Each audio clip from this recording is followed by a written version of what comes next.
Okay alright, এখানে একটা জিনিস দেখাবো, সেটা হচ্ছে যে আপনি স্ক্রল ডাউন করলে, নির্দিষ্ট পিক্সেল স্ক্রল ডাউন করলে একটা ক্লাসে অ্যাড হবে, আবার ওই ক্লাসটা আবার রিমুভ হয়ে যাবে স্ক্রল আপ করলে। হ্যাঁ, যেমন এখানে আপনি সেটা সেট করছে জাভাস্ক্রিপ্টের মাধ্যমে। দেখেন যখন স্ক্রল 400 পিক্সেলে চলে আসবে তখন ডেমো ক্লাসটা অ্যাড হবে। আমরা সেট অ্যাট্রিবিউটের মাধ্যমে, মেথডের মাধ্যমে অ্যাপ্লাই করছি। সেট অ্যাট্রিবিউটের ভিতরে কি আপনি ক্লাস অ্যাটিটিউড এবং তার ভ্যালু একসাথে দিতে পারবেন। যেমন ক্লাস ক্রিয়েট হবে, ক্লাসের ভ্যালু হবে ডেমো। হ্যাঁ, সো এইটা দিয়ে সেট করা অনেক ইজি।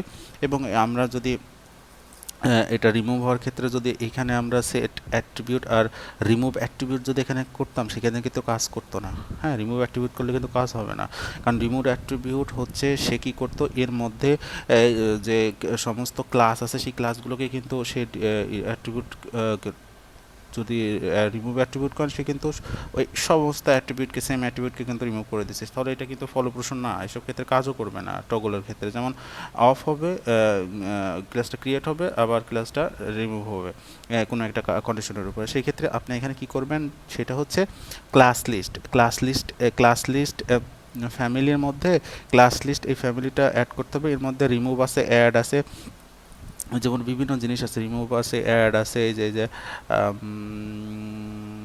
এটা কোথায় আছে, আচ্ছা কোথায় যেন অ্যাড করলাম,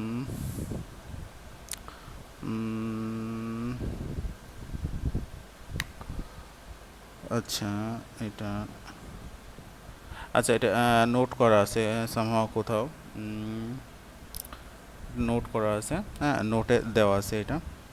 সো ওইটা, এটা সেই ক্ষেত্রে কাজ করবে। হ্যাঁ, সো এর বাইরে কিন্তু এটা কাজ করবে না। সো এখানে রিমুভ ক্লাস লিস্ট জেনেরিকের মধ্যে যেসব মেথডগুলো আছে, রিমুভ আছে, অ্যাড আছে, এদের মাধ্যমে দিয়ে করবেন। এখানে শুধু এই ডেমোটাই রিমুভ হবে, অন্য ক্লাসে কিন্তু সে হাত দিবে না। ওকে,